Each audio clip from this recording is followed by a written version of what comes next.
This 5-minute video takes place mainly in an apartment. Esther is a white woman in her 20s with an undercut skin fade hairstyle. Throughout the video, she applies makeup in front of a dressing table mirror and poses for the camera, dancing in her kitchen and walking in the local area. Generally I say that I'm bi, but I think queer tends to sit better with me. But I also like saying I'm gay. I saw something recently about bi women being just as gay as lesbians, and it feels pretty spot on. Esther does her makeup in front of a mirror. Moving away from church was definitely a big part of my self-acceptance and in my coming out journey. But then, years later, I see other people that I grew up with also coming out. Grew up with in church, coming out. It makes you feel far less alone. And you can look back on those times and think, oh, I wasn't the only person feeling that. And I see some amazing people in Suffolk who are religious people who are doing so many things for the LGBT community.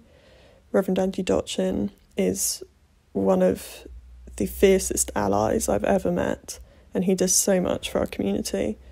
But I think because of the friends from church around me that were quite anti-gay, I think I assumed that that's what my family would be as well, which I found out was not the case at all. And I think the first person I came out to when I was about 15, I don't know if it was coming out, it was more me saying I'm a bit worried that I'm having these thoughts. And I was told to pray the gay away. And I was being tested. She lounges on the sofa. The devil, whatever. Watching too much telly. Reads a book in the sunshine. I think internalized homophobia is something that all of us deal with on our coming out journeys. And, it's not something that goes away overnight. As soon as you come out, it's something you have to face up to in so many different situations. Dolly Parton taught me a lot about femininity and how it can be playful, and it doesn't matter what men think about it, whether they think it's stupid or a dumb blonde or whatever, that it's not for them.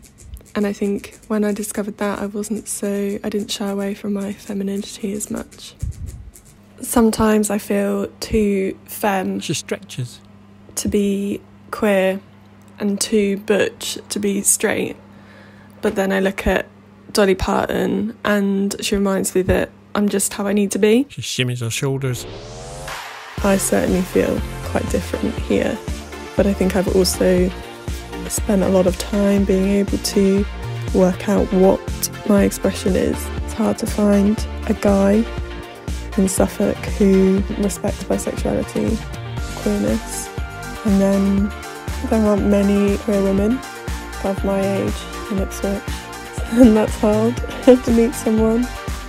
Over lockdown, I try and go for a walk as much as I could, and would walk around Holywell's Park a lot. And the other day I saw on the Ipswich Museum Instagram that Thomas Gainsborough painted Holywell's Park, and obviously it looked very different.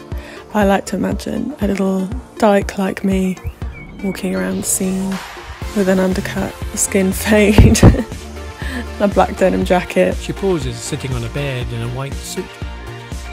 But I can really see some changes in Suffolk that are happening, especially over the last few years with Pride, and it's really great. I think there's more youth involvement in the queer community and queer communities outside of cities. I think that's definitely growing. A lot of people can't afford to move to cities and go to where the queer culture is. They're kind of building the community that they want to see rather than just accepting what's there, which I think is great. And organisations like Outreach Youth and Pride and, so many other things are growing. I went along to Suffolk Pride in 2019. I just went down because a friend had a stall. I wasn't expecting the turnout that was there. And for me and a lot of my queer friends that grew up here, it was a really emotional day because we hadn't realised we'd had so much support. And then I became really involved in the queer community in Suffolk. And I think it has such a strong sense of community. It feels warm. And it's been so nice to have been a part of that when I thought growing up that there wasn't anything like that here in Ipswich. In the sunshine, she folds up her blanket and gathers up her book and walks away. Captions read, Esther, with special thanks to all the dancers who filmed themselves: Esther Alcock, Andy Newman, Ellis Rother and Nicholas Stone. Lead dance artist, Stuart Waters. Audio description by Willie Elliott.